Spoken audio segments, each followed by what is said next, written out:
Hi everyone, I'm Zero Lao Gao. Today we'll discuss a topic many have asked about, the flat earth theory. So this is it. The earth is flat, not spherical. First, let me express my opinion. I believe the earth is round. What do you think? Oh, I do not believe it really matters. That's up to me. It doesn't affect you driving a Ferrari. When I was little, I thought the earth was round, which seemed quite far-fetched. Oh, because I never felt it. Gravity indeed, nevertheless, it persists. Oh, have you felt gravity recently or something? Individuals who generate income from women could particularly design a zero-gravity chamber. In this way, women could enter to engage in activities such as spa treatments. This is a very difficult task. You might think about charging a bit more. No, it's not just about money, it's an unsolvable issue. Oh, it's like what they use for astronaut training. It goes down. It goes down. It's not that he has a chamber where he can float inside, don't you know that? Joking? You think it's hidden underground? It can't be done on the ground, that hiding. Where is it? On a spacecraft which flies high, then almost goes into free fall, just dropping. Is it true? Yes, it is. Are you serious? Do you really think the Earth is flat? Now that tech has advanced so much, even small wishes are really tough this time. Controlling gravity is extremely difficult. I don't believe it. Check it for me. Come on, prove it to me right away. Look, zero gravity and complete weightlessness are quite similar. So on Earth, complete weightlessness simulates zero gravity. In space, zero gravity is usually simulated with airplanes, and it's always been this way. It can be simulated easily on the ground. Just simulate it, and that's all. If they could simulate zero gravity on the ground, there'd be no need to go to space. What do astronauts do in space? They conduct experiments because many can't be done under zero gravity on Earth, so they go to space. Anyway, I wasn't informed about it. This is genuinely quite wonderful. It makes you appear uninformed. Sure, let's not get ahead of ourselves. First, let's take a look at what flat Earth theory is. I can't manage it. Why? Just a small matter, that's all. I don't know if there are actually more people. Honestly, if you ask him, he doesn't know either. So, no need to feel embarrassed. There's nothing to be embarrassed about. I always thought the Earth was flat. First, let's take a look at what is meant by flat Earth.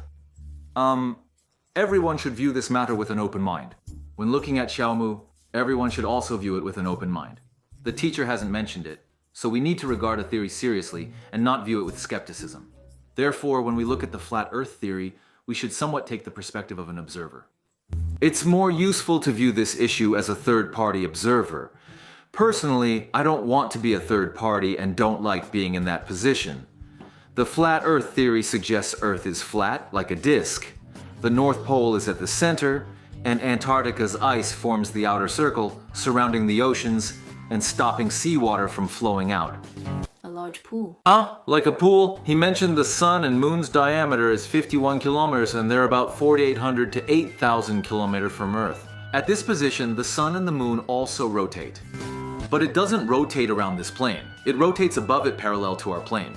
The sun and the moon rotate like this, so wherever they shine, it's bright, and wherever they don't, it's night. As they complete a rotation, it takes 24 hours.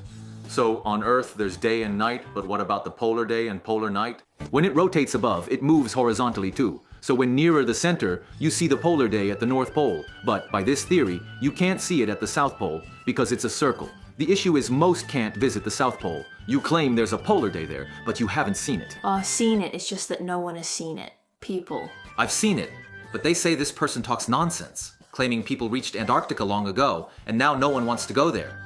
He also mentioned this star is just a bit above the sun. Behind the sun, there exist numerous embellishments such as LED stars, precisely, and then gravity is perceived as an illusion. Proponents of the flat Earth theory do not subscribe to the concept of gravity or universal gravitation. They fail to comprehend why two objects possessing mass would attract one another. Oh, that's not reasonable. It doesn't exist. So why can we stand on the Earth? For example, when we jump, why do we fall back? He said, actually, this disc-shaped Earth is moving up.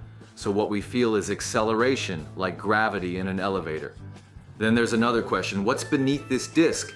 It's said that underneath there's a giant turtle.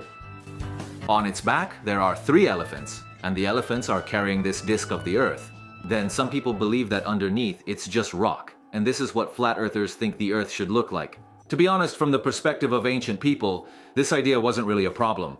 The fact that the Earth is round is actually quite strange. Yes, being round is harder to understand. So then? For a long time, ancient people believed that the Earth was flat. So when did we humans discover that the Earth is round? In the 6th century BCE, the Greek philosopher and mathematician Pythagoras initially proposed that the Earth is a sphere. At first, he did not have substantial evidence, so only a few individuals believed him. It wasn't until approximately 330 BCE that Aristotle supported the concept of a spherical Earth. So, from that point forward, the notion of the Earth being a spherical form became broadly acknowledged and progressively embraced by the majority. He was a follower of Plato, so he probably heard the legend of Atlantis. Ultimately, Is it truly so straightforward to believe? actually, the idea of the Earth being a sphere took over 2,000 years to gradually be accepted by everyone.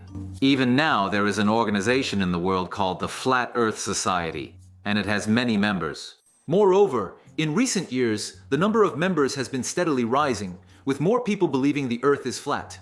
Given that technology is so advanced now, and we've seen satellite images of Earth, why do some still believe the Earth is flat in such an environment?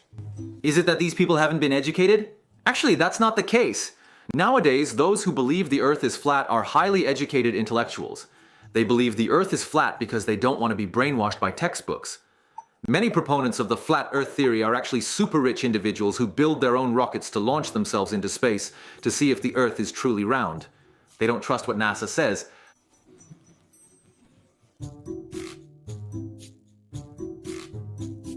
So, what kind of evidence do these flat Earth proponents have to prove that the Earth is flat? First, they mention that there are flight routes that go over the North Pole but not over the South Pole. If you fly from New Zealand to South Africa, the shortest distance is to go over the Antarctic, but the flight path deliberately bypasses it. Why not fly over the Antarctic? It's because they say you can't fly over it since it's all around, that's what they mean.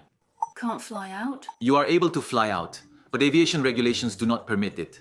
Some individuals mention evidence of observing the moon.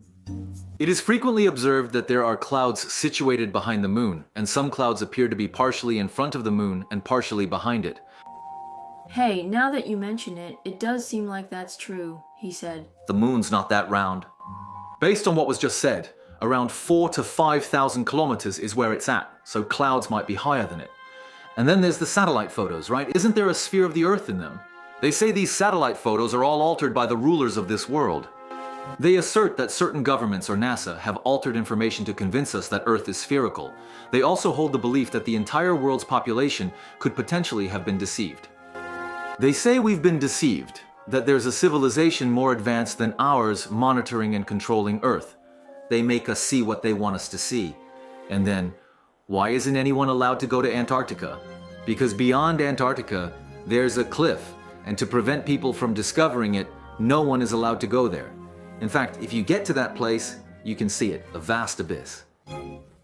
Then they also say that the United Nations is actually a staunch supporter of the flat Earth theory. Why? Because the United Nations emblem looks like this, and in the middle is their flat Earth map.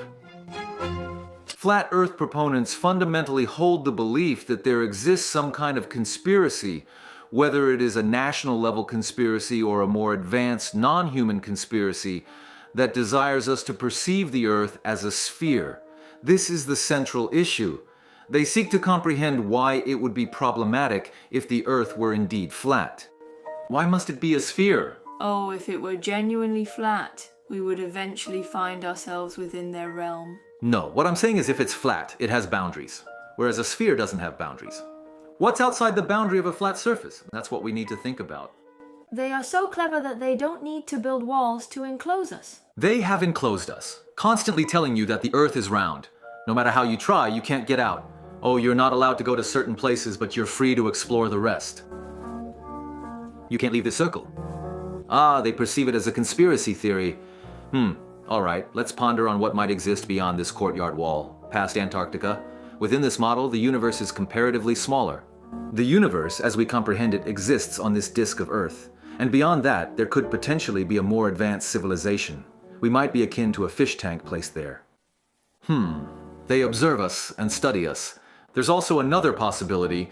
Do you remember in that movie about the underground people, it was said that When General Richard Byrd was flying over Antarctica, he flew through a layer of clouds and suddenly reached another world. Oh, right, and then we said he might have gone underground, right? Met the underground people. In fact, it flew beyond the boundaries of Antarctica, so beyond Antarctica there could potentially exist a disk quite similar to our own, another disk, and possibly even several more. But they are more advanced than us. Each one is unique. The world. This corresponds with what is referred to as parallel. In cosmology, Earth is seen as a sphere in an endless universe, making it hard to find a parallel universe. Our universe is vast and limitless. So, where's the other universe? How can two parallel universes influencing each other be so far apart? However, this theory is different. Our universe is like this card, and next to it is another card. These cards connect through the South Pole. By heading to the South Pole, you could reach another world through a hole or from above. It's just that straightforward, to hinder you from effortlessly traveling to parallel universes. Therefore, they persistently instill the notion that the Earth is spherical. Why won't they allow us to go? This situation would be chaotic. What about them then? They can come. UFOs landed, right? It's a mess. Just take them back and give them a beating. When you articulate it in such a manner, it seems as though this is something exclusively known to the leaders of the entire world. They have already made an agreement with the leaders of another world, and none of us are the world's leaders, right? It's the leader of the Illuminati. If it's just about the presidents, then they wouldn't need to change presidents, right? Yes, the earlier ones are just puppets. The president is unaware. He likely doesn't realize he's just a regular human. Some say our world is controlled by aliens, so no matter how much proof you give that Earth is made of atoms, they just refuse to believe it. He said, if you can, let's go to Antarctica. Maybe take a look at what you just mentioned about General Richard Byrd. At that time, it was Nanjing. Later we couldn't go because the US controlled the area. On what grounds? Actually, it has signed agreements with many other countries. The agreement says no one will develop Antarctica. I've heard this, and then no one can go. It doesn't belong to any country, so did they go? It has a research base up there. It indeed has this facility. Just hasn't been beaten. He really hasn't been beaten much, you know. This is the full view of the flat Earth theory. While I don't agree with its conclusion, I find the spirit behind it commendable. For such common knowledge we've accepted since childhood. Without a questioning spirit, there'd be no Pythagoras, Aristotle, or Newton, right? This is the greatest force for human progress.